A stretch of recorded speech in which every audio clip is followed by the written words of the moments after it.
Alhamdulillahirabbil alamin. Segala puji bagi Allah Subhanahu wa taala yang telah melimpahkan rahmat, nikmat dan hidayahnya kepada kita. Atas izinnya kita masih diberi kesempatan, kesehatan dan kekuatan untuk kumpul di majelis yang kita cintai ini. Sholawat serta salam semoga senantiasa tercurahkan kepada junjungan kita Nabi Muhammad Shallallahu Alaihi Wasallam dengan mengucapkan Allahumma sholli ala Sayyidina Muhammad wa ala alihi Sayyidina Muhammad. Hadirin yang dirahmati Allah Subhanahu wa taala, pertama-tama marilah kita senantiasa meningkatkan rasa syukur kita kepada Allah Subhanahu wa taala. Betapa banyak nikmat yang telah Allah berikan kepada kita. Mulai dari nikmat iman, nikmat Islam, nikmat kesehatan, nikmat keluarga, hingga nikmat rezeki. Namun, seringkali kita lebih sibuk menghitung apa yang belum kita miliki daripada mensyukuri apa yang telah Allah anugerahkan.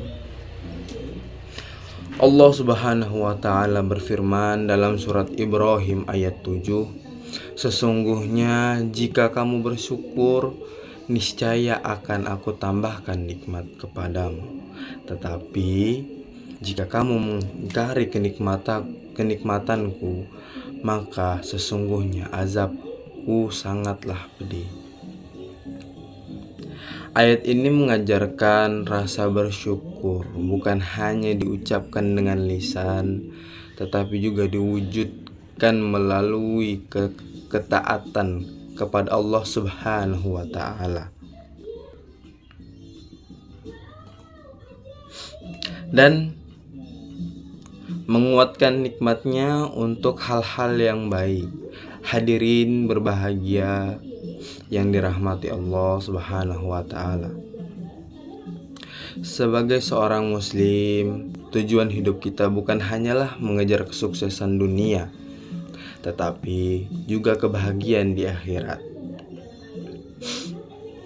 Dunia hanyalah tempat singgah yang sementara, sedangkan akhirat adalah kehidupan kekal abadi yang selamanya. Oleh karena itu, janganlah sampai kita terlena oleh urusan dunia sehingga melupakan kewajiban kepada Allah Subhanahu wa taala.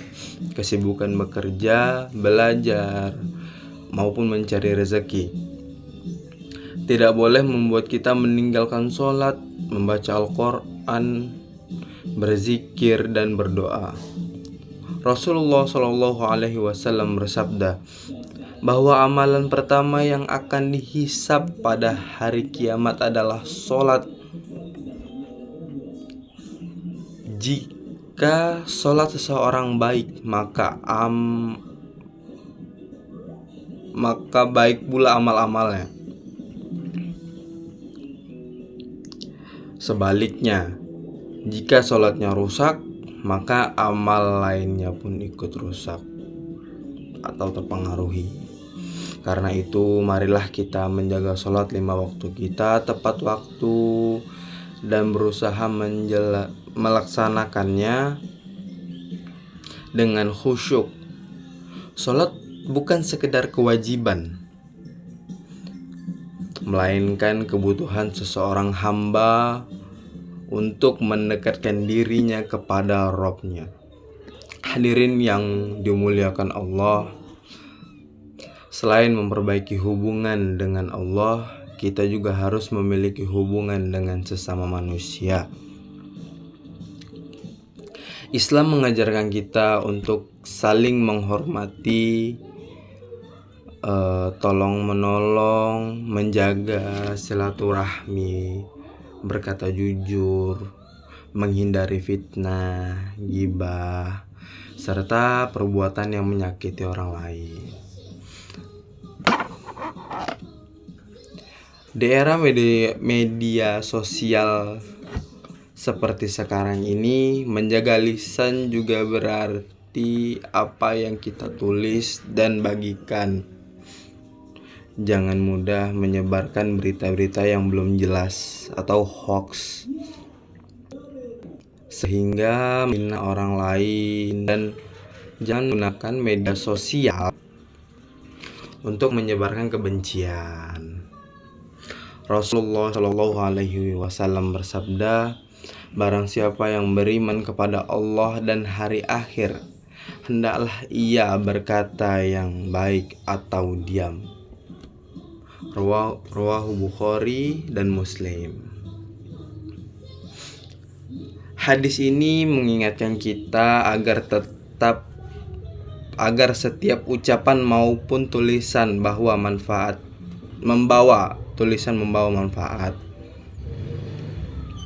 bukanlah mudarat. Hadirin yang dirahmati Allah, kita juga harus berbakti kepada kedua orang tua kita.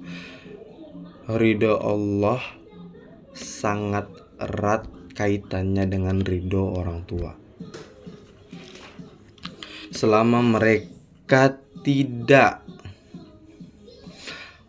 memerintahkan kemaksiatan, sudah sepatutnya kita menghormati, membantu, dan mendoakan mereka. Begitu pula guru, keluarga, tetangga, dan masyarakat. Akhlak yang baik merupakan salah satu bentuk dakwah yang paling efektif. Seseorang mungkin lupa dengan apa yang kita ucapkan, tetapi ia akan selalu mengingat bagaimana kita memperlakukannya. Akhirnya, marilah kita terus memperbaiki diri. Tidak ada manusia yang sempurna. Salah kata. Setiap orang pernah melakukan kesalahan. Tapi sebaik-baiknya orang yang bersalah, sebaik orang yang bersalah adalah mereka yang segera bertaubat kepada Allah Subhanahu wa Ta'ala. Jangan pernah merasa terlambat untuk berubah menjadi pribadi yang lebih baik.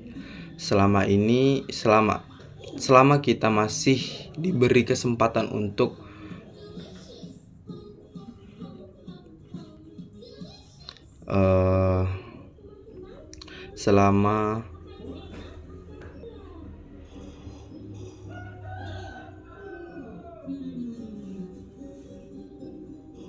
selama kita masih diberikan kesempatan hidup,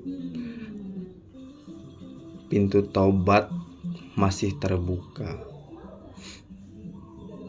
Mari kita isi sisa umur kita dengan amal soleh, memperbanyak amal ibadah, membantu sesama muslim, dan senantiasa memohon ampun kepada Allah Subhanahu wa Ta'ala. Semoga Allah Subhanahu wa Ta'ala menjadikan kita hamba-hamba yang istiqomah dalam keimanan, dimudahkan dalam beribadah, diberikan hidup, serta diwafatkan dalam keadaan husnul khotimah. Amin ya rabbal alamin. Demikianlah dakwah yang saya sampaikan. Apabila ada kekurangan, itu datangnya dari diri saya sendiri, dan segala kesempurnaan hanya milik Allah Subhanahu wa Ta'ala. Wabillahi taufiq wal hidayah.